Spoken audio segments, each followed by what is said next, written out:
কোনো আমল করি নাই বলে মনে হচ্ছে, রব্বুল আলামিন দয়া করে মেহেরবানি করে বলেন জান্নাতে আলাদা মর্যাদা দেওয়ার কারণ কি?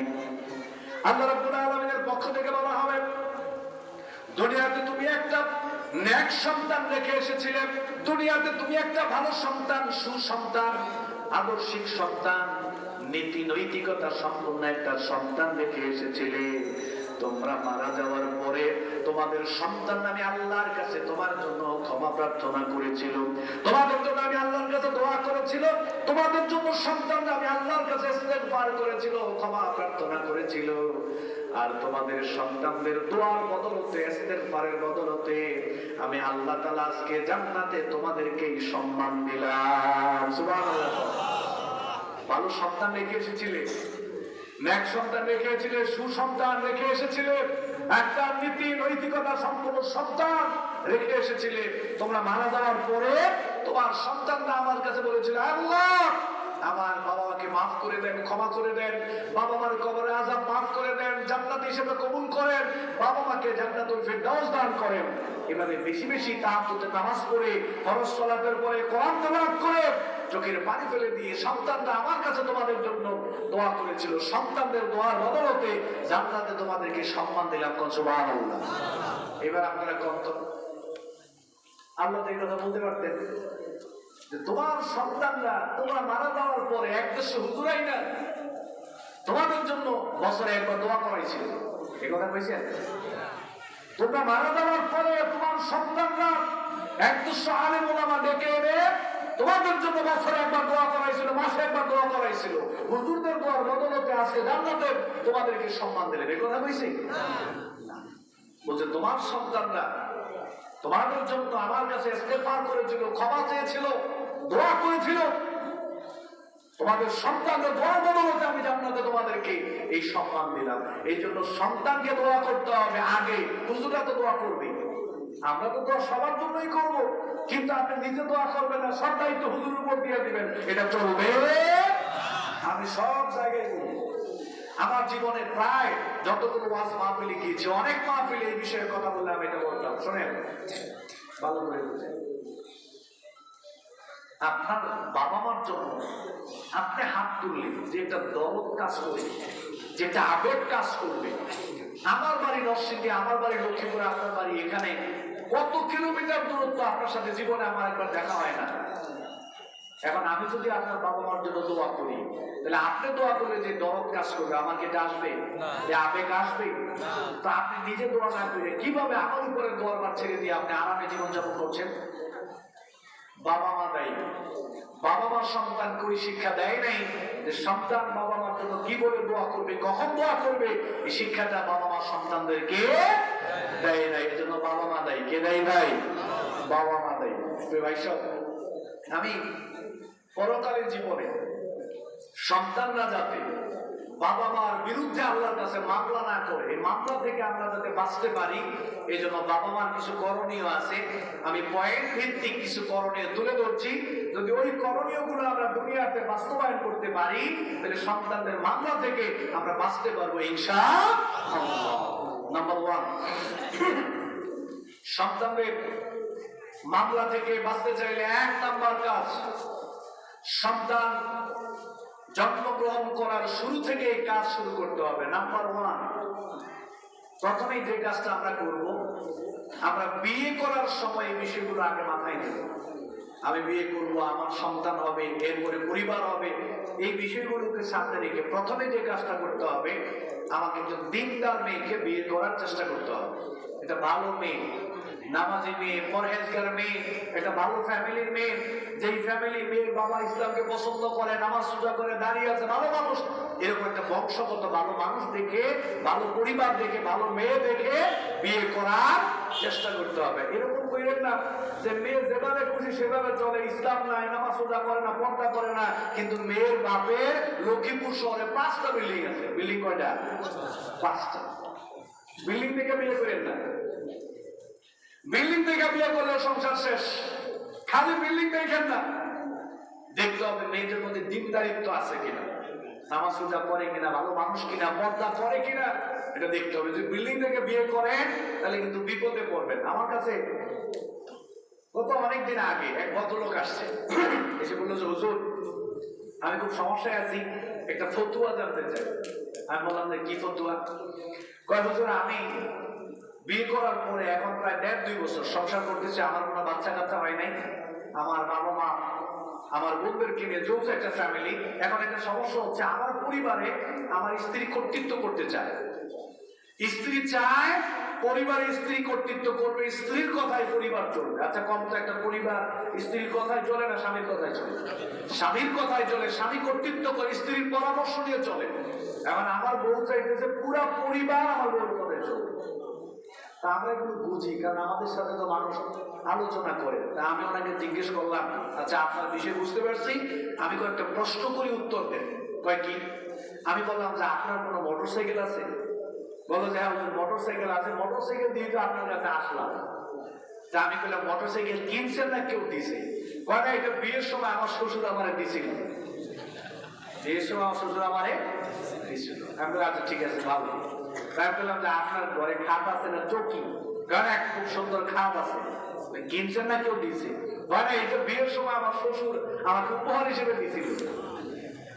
আমি বললাম আচ্ছা ঠিক আছে, ঘরে কি ডাইনিং টেবিল, ফার্নিচার, সোফা টোফা আছে?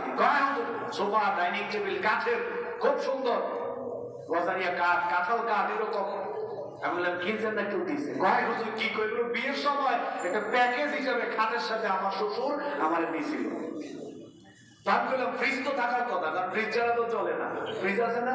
কয় হুজুর কি করে, একটা ফ্রিজও আছে, আমার শ্বশুর আমার ওইটা খাটের সাথে ফ্রিজও দিছিল।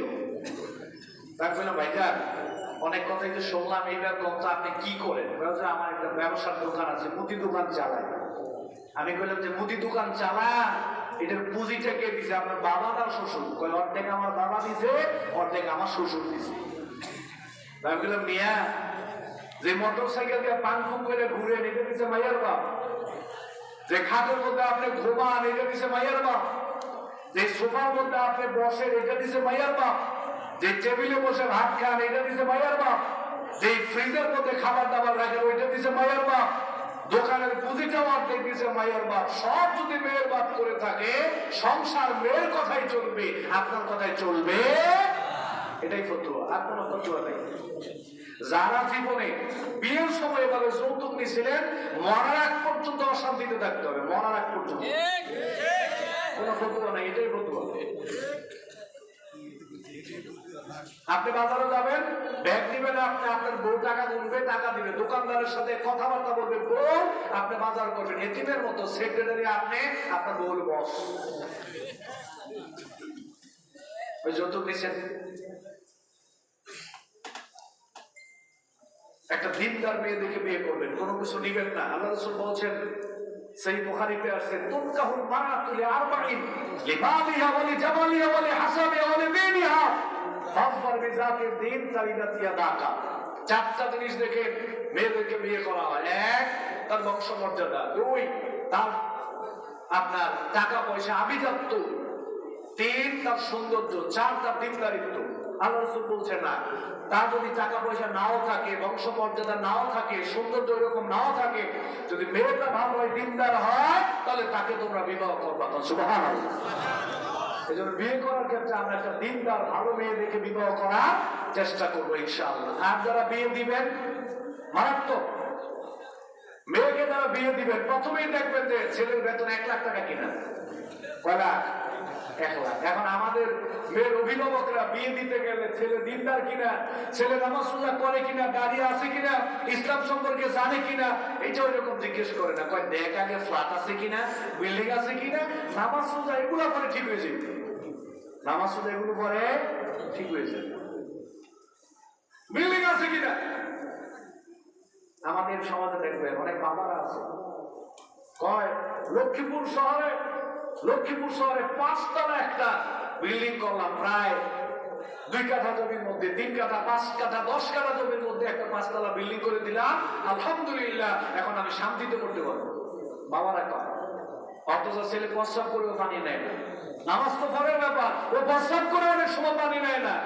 ছেলের বাপ বলতেছে আলহামদুলিল্লাহ লক্ষ্মীপুর শহরের সন্তানদের জন্য 2 ছেলের জন্য একটা বিল্ডিং 5 তলা করে দিলাম, এখন আমি শান্তিতে করতে পারবো, অথচ গোলামান নামাজই করে না।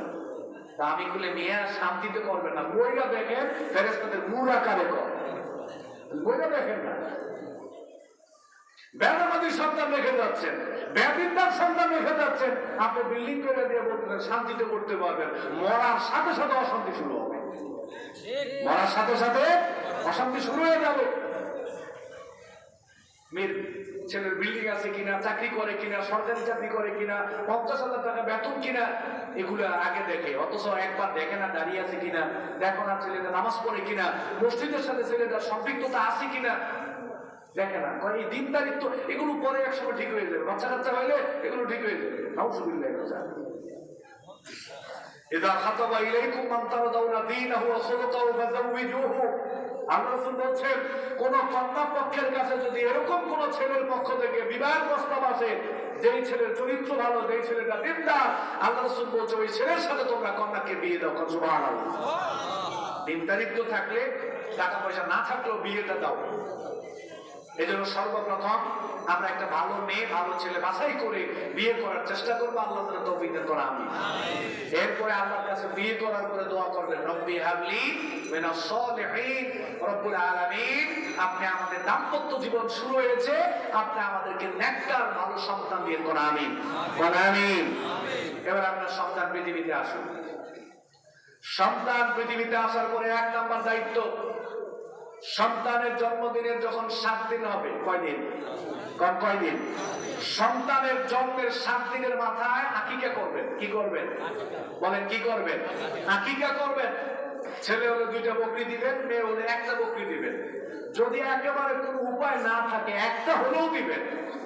7 দিনের মাথায় ছেলের জন্য আকিকা করবেন। অনেকে বলে, হুজুর আমি তো স্ত্রী মাত্র সিজারে বাচ্চা হলো, আমার স্ত্রী সিজারে বাচ্চা হয়েছে, এখন হসপিটালের বিল প্রায় 30-40 হাজার টাকা, হুজুর অনেক খরচ।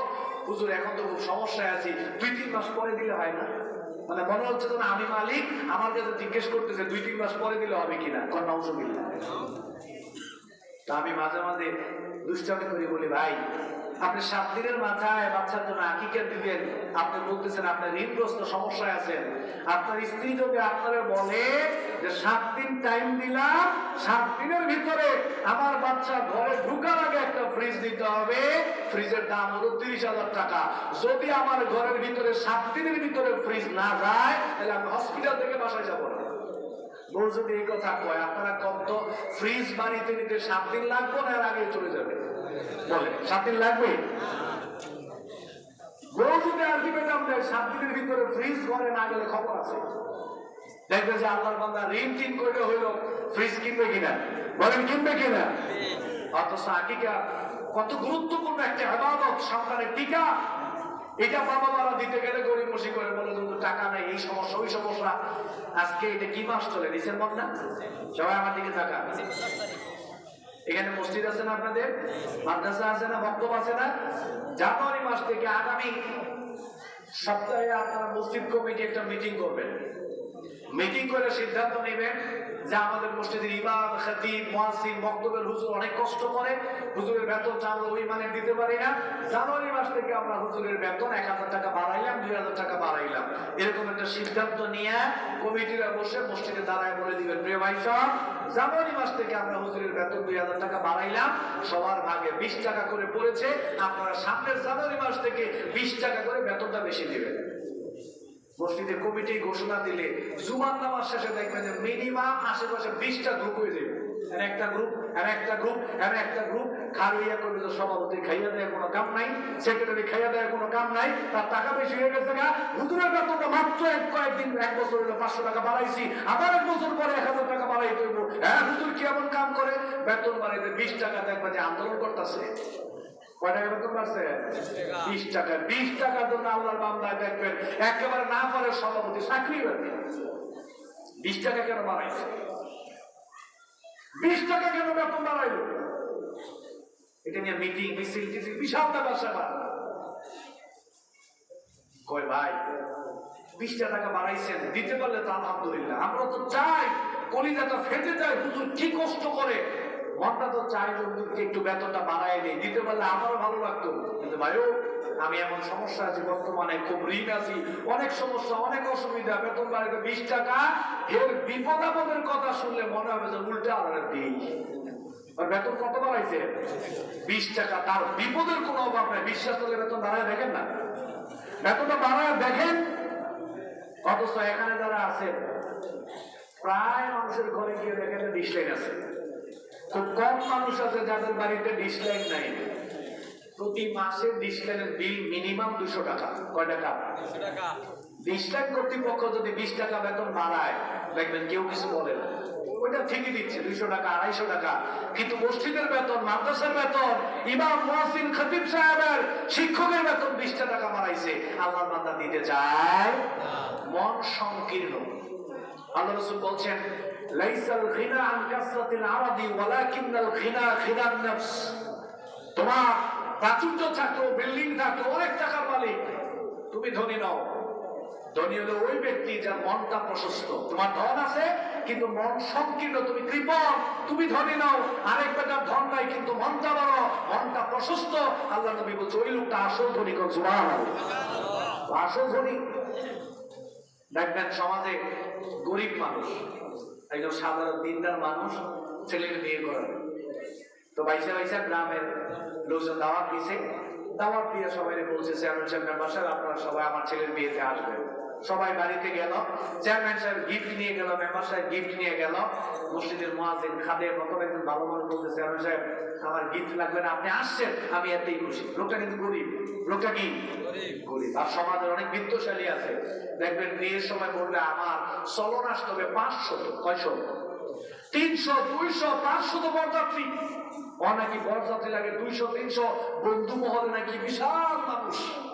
আল্লাহ নবী একবার চিন্তা করলেন না, আপনি যে 200 চলন বরযাত্রী নিয়ে যাইবেন, এটাতে মেয়ের বাপ 200 লোকের আয়োজন করে খাওয়াইবো, এটা তো টোটাল মেয়ের বাপের উপরে জুলুম হচ্ছে।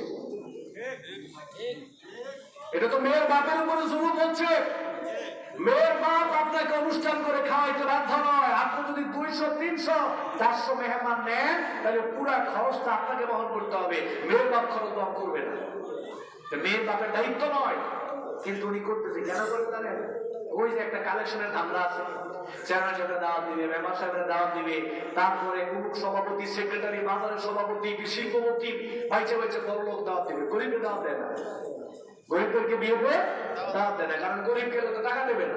এই জন্য গরিবদের আমার আপনার সিরিয়াল নাই, চেয়ারম্যান সাহেব সহ আরো বড় বড় তারা আছে, এদেরকে দাওয়াত দেয়। এরপরে গেট কইরা একটা টেবিল বসায়া দিয়া একজনের খাতা কলম দিয়ে বলতে সাদাবাজি কর, সাদাবাজি কর, মানুষ আসলে টাকা নিবি, খাইলে টাকা তারা যেতে দিবি না। একেবারে দিনে দুপুরে, এটা রাতেও না, এটা দিনে দুপুরে টাকা দিয়ে চাঁদাবাজি। এটা কি, এটা নাম কি? কম সাদাবাজি। রাকাতে ইসলামে না যায়, সেটা করা যাবে না। আপনি টেবিল মানুষের দাওয়াত দিয়ে খাওয়াইয়া টেবিল বসাইয়া সাদাবাজি করবেন, ডাকাতি করবেন, এটা লাইসেন্স প্রাপ্ত বৈধভাবে ডাকাতি চলতেছে। এরপরে আবার রাত্রে দেখবেন সবাই মিলে বসে হিসাব করবে, লস হয়েছে না লাভ হয়েছে, কত কালেকশন কি লেনদেন, কে কত দিছে না দিছে। যদি কেউ কম টাকা দেয়, এর ব্যাপারে আবার নাচে কিপটা, ও টাকা দেয় না। নাউযুবিল্লাহি মিন যালিক সমাজে আছে না নাই? শাররুত তুআমি তুআমুল ওয়ালিমা, সবচেয়ে নিকৃষ্ট ওলিমা অনুষ্ঠান হলো ওইটা যেই অনুষ্ঠানে বেছে বেছে বড়লোক দাওয়াত দেওয়া হয়, গরিবদেরকে দাওয়াত দেওয়া হয় না। এটা হলো সবচেয়ে নিকৃষ্ট অনুষ্ঠান। এজন্য আমি বলি, কেউ যদি আপনাকে দাওয়াত দিতে আসে বিয়ে, তখন বলবেন দেখ ভাই দাওয়াত দিচ্ছিস, আলহামদুলিল্লাহ যাবো, কোনো অসুবিধা নাই, তবে আমি কিছু দিতে পারবো না, টাকাও দিতে পারবো না, গিফটও দিতে পারবো না। চেয়ারম্যান সাহেব সহ যদি 4-5টা অনুষ্ঠানের ধরে বাস্তবায়ন করা যায়, দেখবেন তখন মেয়ের বাপের উপরে 200-300 মানুষের বরযাত্রীর চাপ এটা আর করতে পারবে। আবার এই 1.5-2 মাসের মধ্যে কইেন না, কারণ 1.5-2 মাসের মধ্যে যে কোনো বিয়ে শাদী হয় আর যদি বাস্তবায়ন করেন তো খালি আমার গেলে হুজুর ওয়াজ করে গেছে, এই হুজুরে আমার প্রাণ পরিকল্পনা সব শেষ করে দিছে, এই বাস্তবায়নটা 1.5-2 মাস পর থেকে করবেন। এখন আল্লাহ রাস্তায় কইেন না।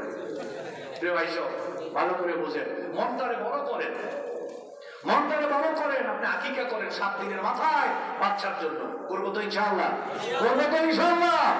আল্লাহ যেন তৌফিক দেন, বলেন আমিন। 2 নাম্বার কাজ, বাচ্চার জন্মগ্রহণের 7 দিনের মাথায় একটা সুন্দর নাম রাখবেন। কি নাম রাখবেন? সবাই বলেন কি নাম? সুন্দর নাম রাখবেন। আমি কিন্তু শুধু নাম রাখতে বলি নাই, সুন্দর নাম বলেছি। সুন্দর নাম রাখবেন। এটা বাবা মার কাছে সন্তানদের পাওনা, সন্তানদের হক। সন্তানের জন্মের 7 দিনের মাথায় একটা সুন্দর নাম রাখতে হবে, এটা বাবা মার কাছে সন্তানদের পাওনা।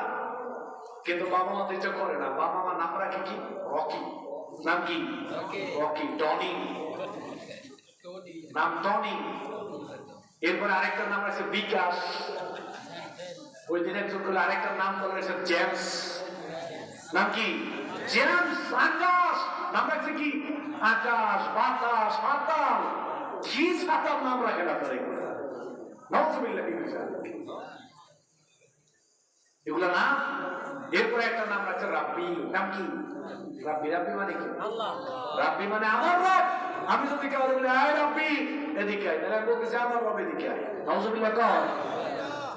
আরেকজনের নাম আছে শাহ আলম। শাহ মানে বাদশাহ, মালিক। আলম মানে পৃথিবী। অর্থ কি দাঁড়ায়? পৃথিবীর বাদশাহ, পৃথিবীর মালিক।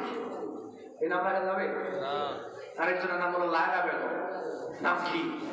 কি নাম? কোন অর্থ নাই, কোন সৌন্দর্য নাই। মন যা পাইছে নাম একটা রেখে দিলাম না, যে করা যাবে না। সুন্দর নাম রাখতে হবে। কি নাম রাখতে হবে? আল্লাহ নবী বললেন, আবু দাউদের হাদিস, ইন্নাকুম তুদআউনা ইয়াওমাল কিয়ামাতি বিআসমাইকুম ওয়া আসমাই আবাইকুম ফাআহসিনু আসমাআকুম। আল্লাহ নবী বলেন, বিচারের মাঠে কিয়ামত দিবসে তোমাদের নাম ধরে ধরে ডাকা হবে, তোমাদের পিতার নাম ধরে ধরে ডাকা হবে। অতএব সাবধান, খবরদার, তোমাদের সন্তান জন্মগ্রহণ করার পরে অবশ্যই তোমরা সন্তানের সুন্দর দেখে নাম রাখবে। সুবহানাল্লাহ। আল্লাহ নবী বলতেছে, সন্তান জন্মগ্রহণ করার পরে সুন্দর দেখে নাম রাখবা। আহাব্বুল আসমা ইলাল্লাহ আব্দুল্লাহ ওয়া আব্দুর রহমান। সেই বুখারীতে আসছে, নবী করিম সাল্লাল্লাহু আলাইহি ওয়াসাল্লাম বলেন, আল্লাহর কাছে সবচাইতে পছন্দনীয় নাম হলো আব্দুল্লাহ, সবচেয়ে পছন্দনীয় নাম হলো আব্দুর রহমান। সুবহানাল্লাহ। আর এখন যদি কোনো সন্তান জন্মগ্রহণ করে, হুজুর আমার ছেলে হয়েছে, একটা নাম দেন। যদি কই আপনাকে আব্দুল্লাহ, কয় হুজুর নামটা তো ভালো কিন্তু একটু মডার্ন, আধুনিক নাম, একটা আধুনিক নাম দেন। কি নাম? আধুনিক নাম। অথচ আল্লাহর কাছে সবচেয়ে প্রিয় নাম, এর চাইতে আধুনিক নাম পৃথিবীতে আর একটা হতে পারে না। বর্তমানে পশ্চিমা দেশগুলোতে সবচেয়ে উঁচু মানের সম্মানের নাম হলো মুহাম্মদ। সবচেয়ে উঁচু মানের নাম মুহাম্মদ। কিন্তু আমরা তো রাখি না।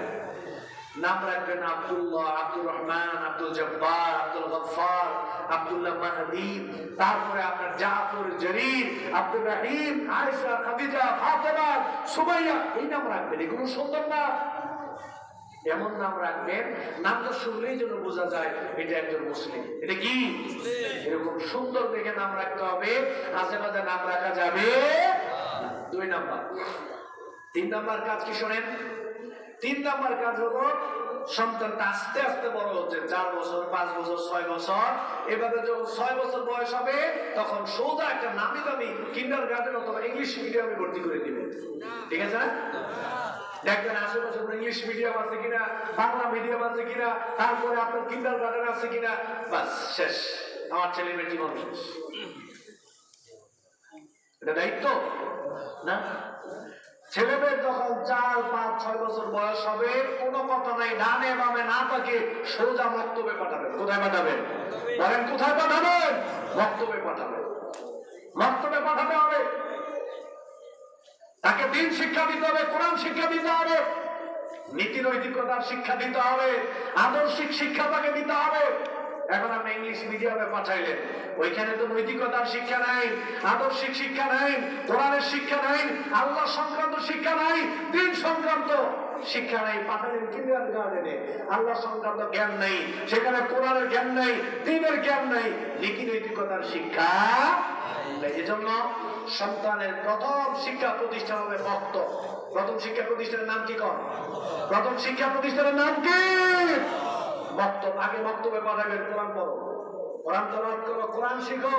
আজকে দেখেন আপনার সন্তানকে ডাক্তার বানাইলেন, ইঞ্জিনিয়ার বানাইলেন, বিচারক বানাইলেন, এমপি মন্ত্রী বানাইলেন, খেলোয়াড় বানাইলেন, রাজনীতিবিদ বানাইলেন, শিল্পপতি বানাইলেন, বিশাল বড় মাপের একজন তিনি ব্যক্তি, কিন্তু তিনি কোরআন পড়তে পারেন না।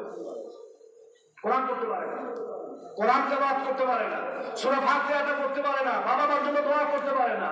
অথচ আপনার সন্তানকে বাংলাদেশের সর্বোচ্চ প্রতিষ্ঠান থেকে পড়াশোনা করে একজন বিজ্ঞ জ্ঞানী মানুষ হিসেবে তৈরি করলেন, কিন্তু ছেলেটা সূরা ফাতিহাও পড়তে পারে না।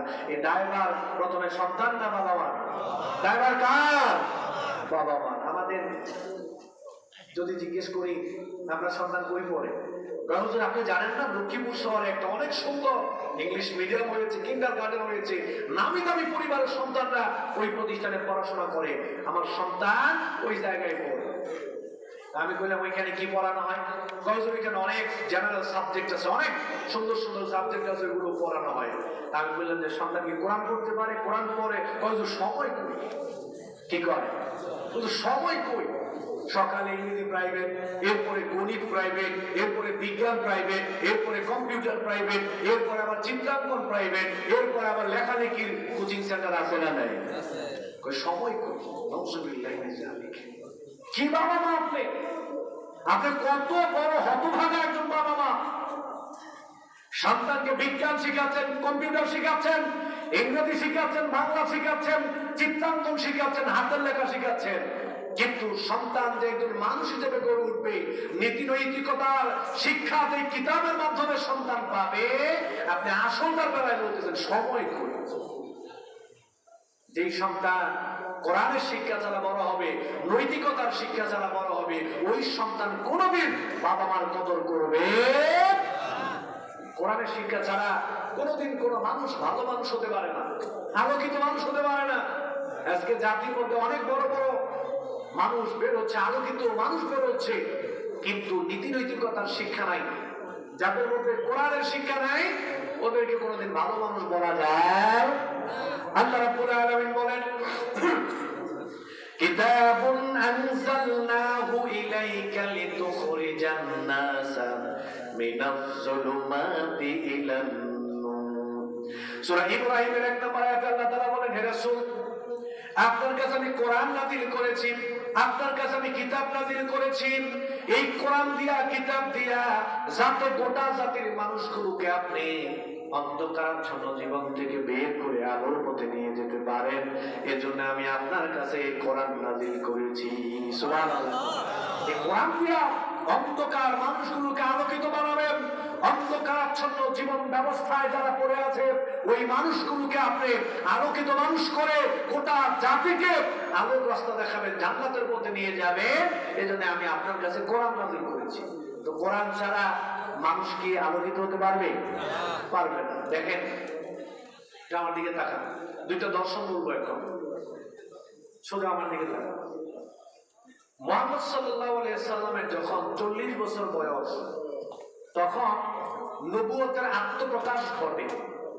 মুহাম্মদ সাল্লাল্লাহু আলাইহি সাল্লামের শেষ নবী, এটা কিন্তু 40 বছর বয়সে আল্লাহ রাসূলকে জানানো হয়েছে। বিষয়টা এরকম নয়, বরং ওয়া ইন্না আদামা লা মুনজাদিলু ফি তিনাতিহি, আদম আলাইহিস সালাতু সালামকে যখন তৈরি করার জন্য মাটি প্রস্তুত করা হচ্ছিল, ওই সময় লাউহে মাহফুজে লেখা ছিল যে মুহাম্মদ সাল্লাল্লাহু আলাইহি সাল্লাম হলেন শেষ নবী। সুবহানাল্লাহ।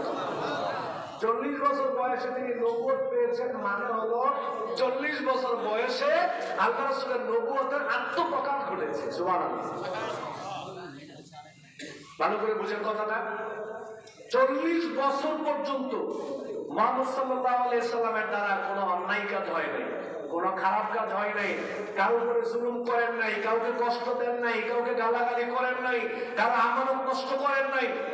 অথচ তখনও কিন্তু কোরআন নাযিল হয় নাই। এই 40 বছর বয়স পর্যন্ত আল্লাহ তাআলা মুহাম্মদ সাল্লাল্লাহু আলাইহি সাল্লামকে প্রস্তুত করেছেন, তৈরি করেছেন, নবুয়তের বার্তা তোরা বহন করতে হবে। এজন্য প্রস্তুতির দরকার আছে না নাই? কোন দরকার আছে না নাই?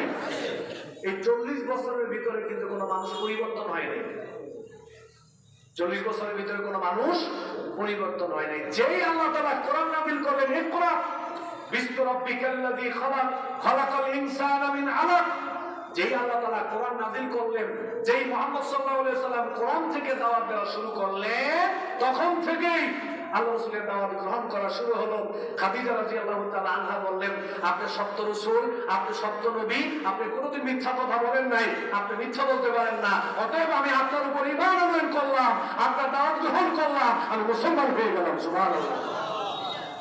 যেই তিনি কোরআন দিয়ে দাওয়াত শুরু করলেন, মানুষের মধ্যে পরিবর্তন শুরু হয়ে গেল। কোরআন দিয়া গোটা অন্ধকারাচ্ছন্ন জীবন ব্যবস্থা পরিবর্তন করে, অন্ধকার মানুষগুলোকে পরিবর্তন করে, গোটা দুনিয়ার মানুষগুলোকে আলোকিত করে দিলেন মুহাম্মদ রাসূলুল্লাহ সাল্লাল্লাহু আলাইহি ওয়াসাল্লাম। আপনারা বলেন তো, এখন সূর্য আছে না নাই? সূর্য আছে, কিন্তু সূর্যের কি নাই? আলো নাই। সূর্য আছে, আলো নাই। সূর্য আছে, কিন্তু আলো নাই। দুইটা জিনিস বললাম, সূর্য আছে কিন্তু আলো নাই। যেই সূর্য আছে কিন্তু যেই সূর্য আলো দেয় না, ওই সূর্যের দাম নাই, দরকার নেই। সূর্য এবং আলো। কোরআন হলো সূর্য। কোরআন কি? সূর্য। আলো কোনটা? আলো হলো কোরআনকে মেনে চলা। আলো হলো কোরআনকে মেনে চলা। কোরআন ধরলাম সূর্য। এখন কোরআন যদি কেউ মেনে না চলে, তাহলে সূর্য আছে বাট সেটা উদিত হয় না, তাহলে সূর্য থেকে যেমন আলো পাওয়া যাবে না, গোটা দুনিয়া আলোকিত হবে না। কোরআন সূর্য। এখন কোরআনকে যদি মানুষ না পড়ে, তেলাওয়াত না করে, কোরআন মেনে না চলে, কোরআনের বিধানগুলোকে বাস্তবায়ন করার চেষ্টা না করে, তাহলে সূর্য থাকলেও কোরআনের দ্বারা মানুষ আলোকিত হতে পারবে। এক বেচারা আমেরিকা গেছে। আমেরিকার কথা শুনতেছেন আপনারা? এক বেচারা আমেরিকা গেছে। আমেরিকা যাওয়ার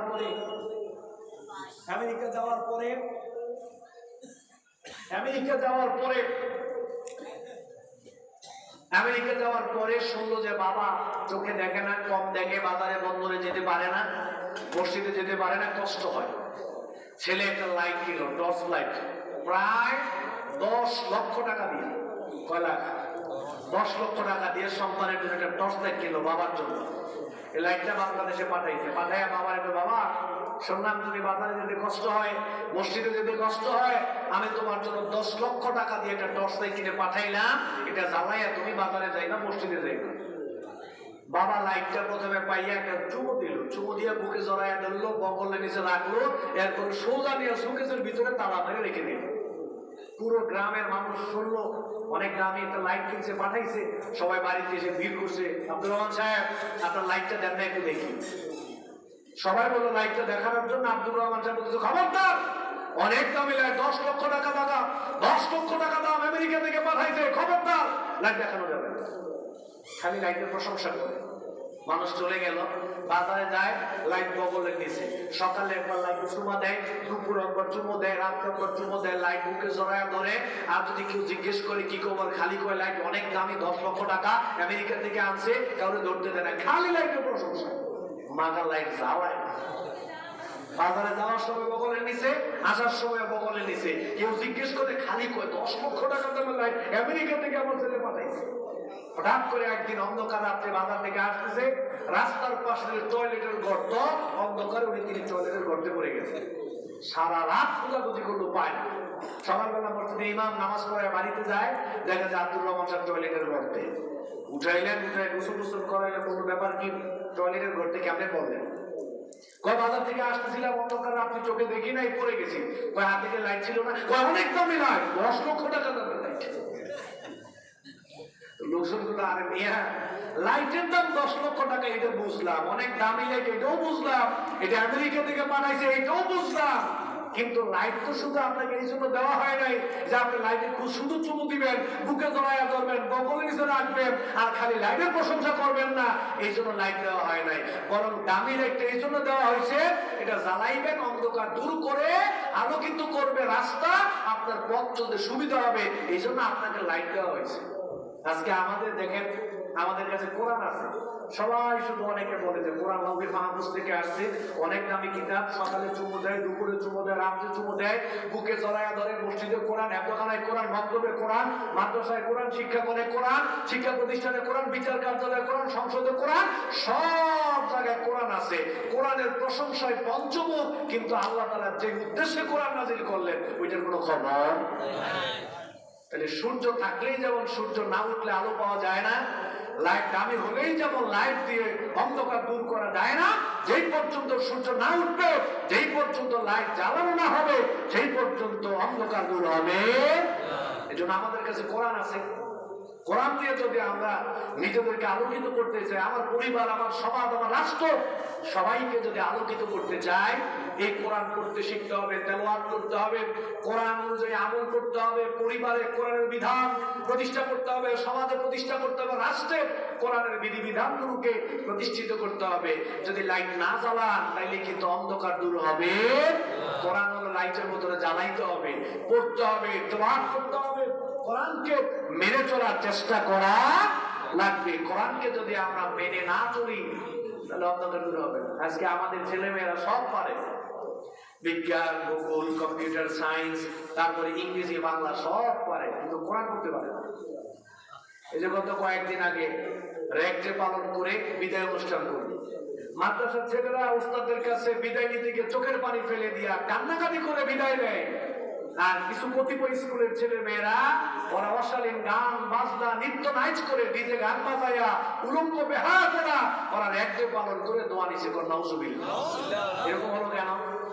ওই স্কুলের ছেলেরাও কিন্তু বিজ্ঞান পড়ে, ভূগোল পড়ে, কম্পিউটার পড়ে, সায়েন্স পড়ে, ইংরেজি পড়ে, বাংলা পড়ে, সব ঠিক আছে। ওরা যে সাবজেক্ট পড়ে, মাদ্রাসার ছেলেমেয়েরা ওই একই সাবজেক্ট পড়ে। পার্থক্য হলো মাদ্রাসার ছেলে মেয়েদের শিক্ষা ব্যবস্থায় কোরআন হাদিসের শিক্ষা আছে, ওইখানে কোরআন হাদিসের শিক্ষাটা এতটুকুই পার্থক্য, আর কোনো পার্থক্য।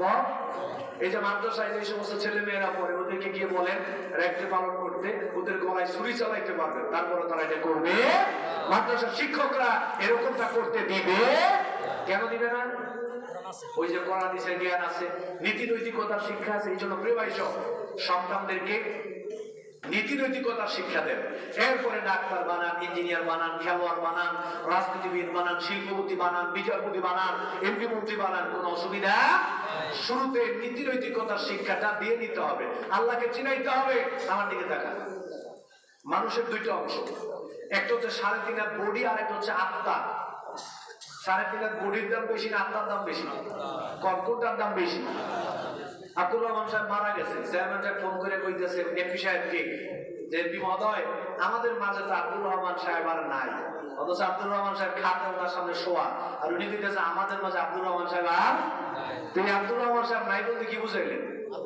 আত্মা নাই। তার মানে আত্মা ছাড়া মানুষের কোন দাম নাই। শোনেন, ভালো করে বুঝেন, বিজ্ঞান, কম্পিউটার, ইংরেজি, বাংলা, ভূগোল, সমাজ বিজ্ঞান, এই দুনিয়ার যত শিক্ষা আছে এগুলো দিনের শিক্ষা, তবে এগুলো হলো 3.5 হাত বডির মতো। আর এই শিক্ষার সাথে আল্লাহ সংক্রান্ত শিক্ষা, রসুল সংক্রান্ত শিক্ষা, ঈমান আকীদা সংক্রান্ত শিক্ষা, তাওহীদ সংক্রান্ত শিক্ষা, শিরক সংক্রান্ত শিক্ষা, বেদাত সংক্রান্ত শিক্ষা, হালাল হারাম সুন্নাহ সংক্রান্ত শিক্ষা, নীতি নৈতিকতার শিক্ষা, এটা হলো আত্মার মতো। আপনার সন্তান সব পারে, কিন্তু নীতি নৈতিকতার শিক্ষা নাই, আল্লাহ সংক্রান্ত শিক্ষা নাই। তার মানে আপনার সন্তানটা আত্মা ছাড়া মানুষের মতো। উনি আত্মা ছাড়া ডাক্তার, উনি আত্মা ছাড়া ইঞ্জিনিয়ার, উনি আত্মা ছাড়া রাজনীতিবিদ, উনি আত্মা ছাড়া শিল্পপতি, উনি আত্মা ছাড়া বড় ব্যবসায়ী মানুষ। ওনার মধ্যে আত্মা নাই, মানে নীতি নৈতিকতার শিক্ষা নাই। তাহলে আত্মা ছাড়া মানুষের যেমন কোনো দাম নাই, নীতি নৈতিকতার শিক্ষা ছাড়া, আল্লাহ সংক্রান্ত শিক্ষা ছাড়া, কোরআন হাদিসের শিক্ষা ছাড়া মানুষেরও আল্লাহর কাছে কোনো দাম। আমি আর কথা বাড়ালাম না, সময় আমার শেষ। শুধু এতটুকু অনুরোধ করি, সন্তানদেরকে ভালো শিক্ষা দেন, নিজেরা নামাজ পড়েন, সন্তানদেরকে নামাজের কথা বলেন, নামাজি বানান, নিজেরা হালাল হারাম বিচার বিশ্লেষণ করে চলেন, মেয়েদেরকে স্ত্রীদেরকে পর্দার ভিতরে রাখেন। আমি একটু টাচ করলাম শুধুমাত্র এতটুকু, সেটা হলো সন্তানদেরকে নিয়ে প্ল্যান পরিকল্পনা করে সুন্দর চরিত্রের একজন ভালো মানুষ হিসেবে সন্তানকে গড়ে তোলার জন্য চেষ্টা করেন। আল্লাহ রাব্বুল আলামিন আমাদের সবাইকে সেই তৌফিক দান করুন। আমরা বলি আমিন। ওয়া আখিরু দাওয়ানা আলহামদুলিল্লাহ। আলহামদুলিল্লাহি রাব্বিল আলামিন। আপনাদের সবাইকে ধন্যবাদ জানিয়ে মোবারকবাদ জানিয়ে আমার সংক্ষিপ্ত পরিসরের কথা এখানে শেষ করছি। সুবহানাকাল্লাহুম্মা ওয়া বিহামদিকা আশহাদু আল্লা ইলাহা ইল্লা আনতা আস্তাগফিরুকা ওয়া আতুবু ইলাইক। ওয়াসসালামু আলাইকুম ওয়া রাহমাতুল্লাহি ওয়া বারাকাতুহু।